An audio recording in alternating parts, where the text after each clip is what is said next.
senjata berkeliaran. Sekali lagi, ini bukan untuk membuat kita semakin paranoid, tapi justru untuk semakin meningkatkan kewaspadaan kita untuk tidak meremehkan keamanan diri. Hashtagnya adalah perampok bersenjata. Silahkan mention @kompas.tv. Saya bersama Irjen Polisi Setiawak Wasiswa Pastyo.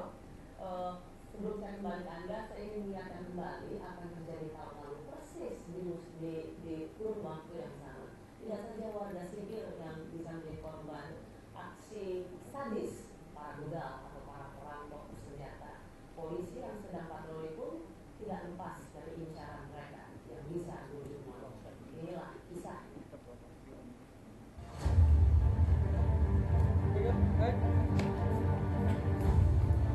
Dua polisi nyaris kehilangan nyawa mereka ketika bertugas. Bribka Saifuddin Sanggar dan Aida Saifullah Gofur harus berjuang melawan maut di tengah baku tembak dengan dua orang tidak dikenal yang sebelumnya melakukan perampokan kendaraan Ford. Setelah berbalas peluru, dua perampok tersebut berhasil dilumpuhkan dan tewas di tempat kejadian. Akan tetapi, kedua polisi dari Polsek Pesanggerahan tersebut harus menderita luka akibat tembakan yang tepat mengenai anggota tubuh mereka. Aida Gofur menderita luka tembak di bagian lengan, sedangkan Bribka Saifuddin tertembak di bagian perut dan harus melewati masa kritis. Tubuh keduanya kini memang masih berbalut bekas luka, namun tidak sedikit pun kondisi itu pernah menyurutkan janji tribrata mereka sebagai seorang anggota kepolisian.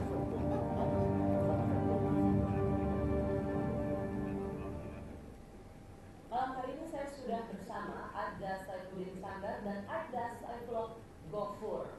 Saya ingin kita tepuk tangan dulu untuk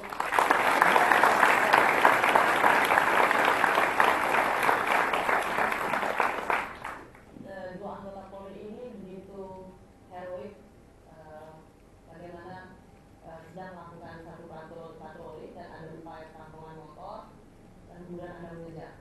Saya tidak ingin bercerita terlalu banyak. Saya ingin apakah Mas Gofur ataukah Mas Saifuddin yang menceritakan siapa apa yang terjadi tahun lalu. Ini kan kurun waktunya sama ya, sama-sama bulan puasa ya. Ya. Mas Gofur atau Mas Saifuddin yang bercerita? Pada saat itu hari Jumat tanggal 10 Juli 2016 kami mendapat atensi dari pimpinan menjelang giat Ramadan antisipasi maraknya begal, curang, curanmon, curas. Kami memerintahkan oleh Kapolsek kami pada saat itu yang dipimpin oleh Kompol Polri agar melaksanakan patroli wilayahan untuk mengantisipasi kejadian-kejadian tersebut yang dilakukan setiap hari. Jadi waktu itu memang situasinya ada semacam peringatan alarm bahwa ada situasi keamanan yang memang sedang rentan gitu ya, begalnya rentan. Jadi Anda memang diinstruksikan oleh Kapolsek waktu itu untuk patroli. Betul. Oke. Lalu kami bersama rekan tim yang lain dipimpin oleh Pak Posnal Ibu Sono untuk melakukan ring serse. Kemarin kami dibagi dua tim, yang satu menempati ring masing-masing, dan kebetulan saya bersama rekan saya Aida Gofur untuk antisipasi jalan Seribu Raya depan Gateway. Nah di situ kami berada di titik rawan. Kami memantau situasi dan kebetulan pada saat itu kami mencurigai dua orang laki-laki dengan kendaraan satu motornya Jeep warna biru. Kemudian kami lihat pada saat itu pelaku turun salah satu dari motor dan mendekati motor seorang warga. Kami melihat pada saat itu baru sudah memasukkan kunci yang juga kunci palsu. Terus kemudian si korbannya berteriak, ketahuan sama si korban. Terus akhirnya si pelaku itu proses sudah berdorong dilepas oleh pelaku.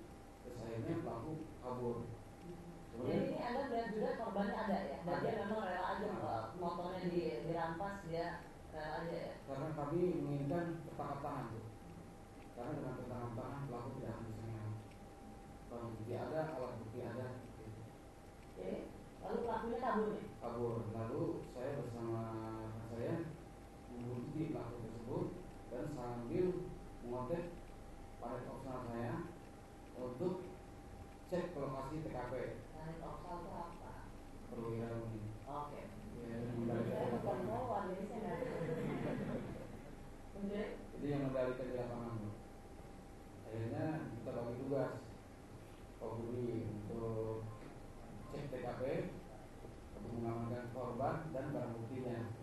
kita menghubungi pelaku. Oh, Anda minta yang lain Betul. yang mengurus untuk korbannya, Anda kejar pelakunya. Ya. Oke, lalu kita melakukan pembuntutan sampai di wilayah Cipondo, tepatnya di wilayah Cipondo. Setelah kami berdua yang melakukan penangkapan sangat profesional tanpa ada korban.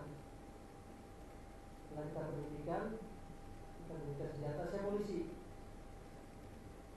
tapi mereka bukan menyerah, malah melakukan penembakan terhadap kami berdua. oke, Anda tahu nggak mereka bersenjata? Saat itu tidak. Oke.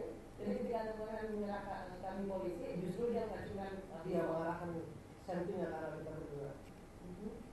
Setelah dia melakukan senpinya kepada kita berdua, kita bisa melumpuhkan di antara satu mereka, terutama drivernya dilumpuhkan. Setelah lumpuh, dia malah membalas lagi dengan tembakan lagi. Jadi waktu itu kejar-kejaran dan tembak-tembakan. Iya betul. Tapi setelah keluar dari ring penangkapan, mereka sempat sandra seorang ibu-ibu. Jadi kita tidak bisa melakukan berdaya tindakan kepolisian yang lebih.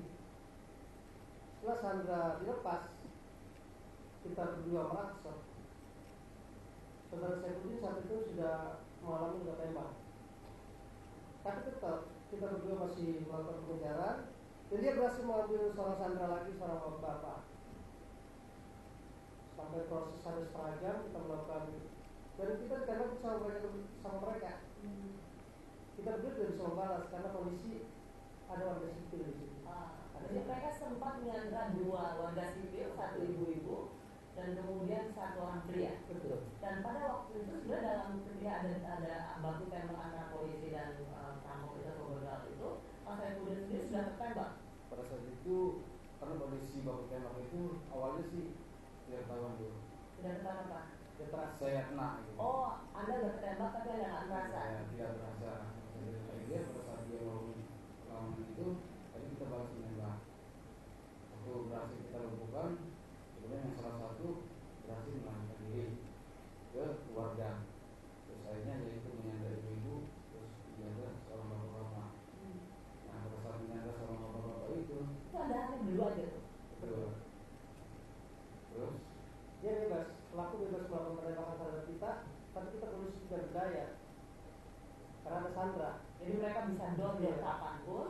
Kalau Karena Anda nggak bisa seleluasa itu karena Betul. ada sandra sipil. Iya betul. Kalau kita polisi melakukan tindakan stres kepolisian menyangkut pada warga sipil, salah prosedural, salah kita hukum.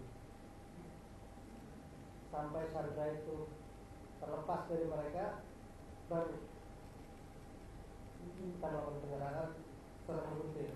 Tapi saudara Saifuddin sudah luka tembak, dan saat itu juga saya pun nggak menyadari kalau saya ternyata luka tembak juga.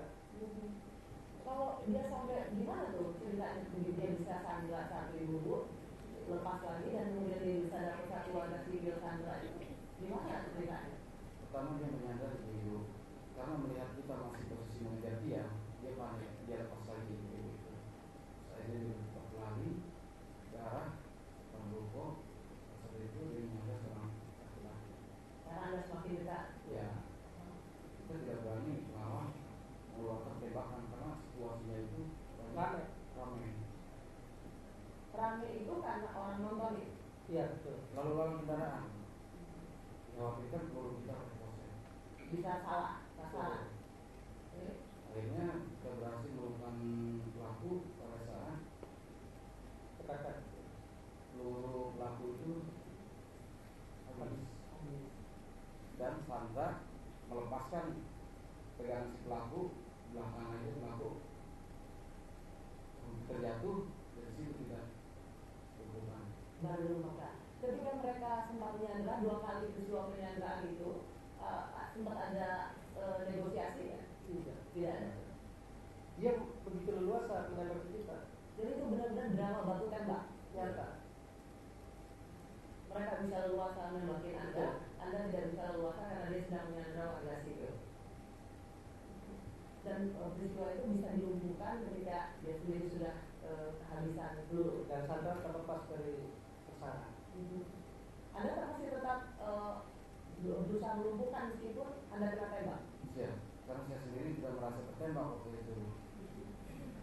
Pas setelah pelaku sudah berhasil dilumpuhkan, baru saya sadar di situ kok dada saya rusak. Mungkin efek dari berlari. Ya.